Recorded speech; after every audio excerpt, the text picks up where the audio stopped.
I don't know, but see, spirit is eternal. It has no beginning, has no end. And that's what you really are. But we believe in our mind, our natural mind says, no, no, no, no, you're just a mortal human being. You know, you were born from your mother. Well, like I say, if that's all we believe, then of course that's what we are, a mortal human being. Then we become subject to everything, including old age and senility and all this other stuff that goes on when you get past 50. Well, so here, what do you want today? What do you want? The inner man is being renewed every day. He's not getting old. He cannot get sick. He never could get a headache and never could have any kind of disease. He can't get arthritis or anything, that inner man. But the outer man is perishing. So what is going on here? The whole process here is very, very wonderful. Because you see, that's God on the inside. It's Christ, but Christ is God. See, he said, I and my Father, we are one. So it's actually God that's dwelling in the center of your being. He is perfect. He knows everything about everything. He has all power over everything on this earth. And he dwells right in the middle of you.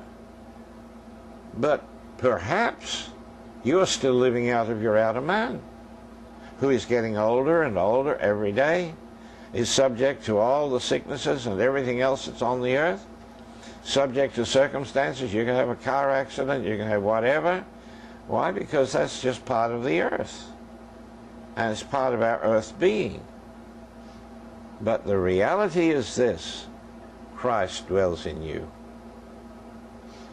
So now, there is a consciousness. The word consciousness is not actually in the Bible at all, but the idea, of course, is in the Bible. Consciousness really means what you are aware of. Now, what are you aware of in yourself as you think about, what am I? Are you a mortal human being? Because if you are, that's your consciousness. And your consciousness is rooted in that. Therefore, when I tell you Christ dwells in you, you say, oh, yeah. But see, it doesn't have any effect upon you. Because your consciousness is not aware of that Christ in you. You understand this? It's the awareness, it's being conscious of that Christ dwelling in me, that is who I am. Full stop. This body is not you and it's not me. This body is just a house that we live in. That's all. Your true life, your true being, is the Christ, the Spirit, who lives in the very center of your being. So now, that Christ is presented to us many, many ways in the Bible. I mean, it says, he said, I am the vine. You are the branches. I am the vine. What does it mean? Well, if you plant a vine, you plant it in the earth.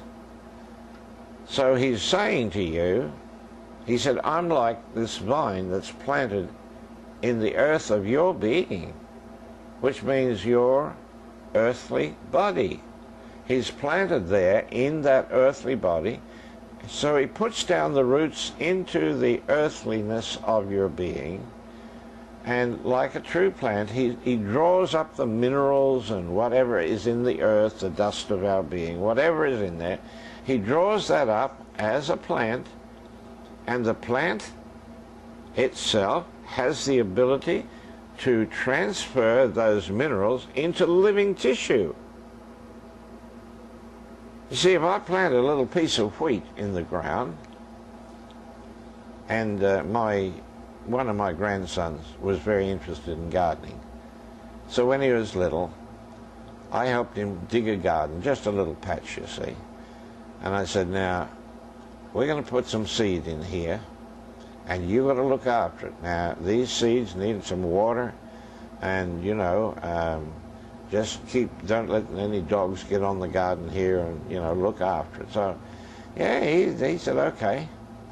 So I said, just a little bit of water every day, just a little bit of water. So the end of the week, I came over and I said, well, son, how's your plants going? Oh, Grandpa, he said, they're no good. I said, why not? Well, he said, every day I dig them up. He said, they're just a seed. Nothing's happened. Well, I said, now you've got to learn something. I said, when you plant that seed, you do not dig it up. You leave it, because you can't help it do what it wants to do. It wants to just break open the case of that seed, whatever it is, and then a little green shoot will come up out of the ground, you see. And so he learned. So the next week he didn't dig anything up, you see, and by the end of the week there was a little green shoot coming through. So I said to him, now let's have a look. Now what, can you do this? I said, can you do this? This little seed, you put it in the ground there, and it knew what to do. It put roots that went down that way, and it brought a little shoot which went up that way. Now what would happen if that seed didn't know what to do? And the shoot went down that way, and the leaves and the roots went up that way. I said it wouldn't be able to grow. So I said, that little seed knows what it's doing. You see, and he knows what he's doing. And he knows that he can eat up, if you like, the mortality of our body. Because on the inside, my body is kind of the external frame of this thing. So what he does is, the Christ on the inside is swallowing up what I am in the outer man, which is my mortality.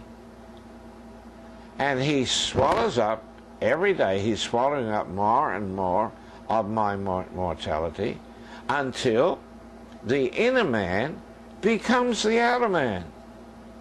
And the outer man becomes the inner man. This is the process in God. You hear this? See, this is reality. This is how it works. You see, what I'm sharing with you, this is not a part of the religious regime at all. They never will teach you anything like this. And so they tell you, give your heart to Jesus, and then you go to heaven when you die.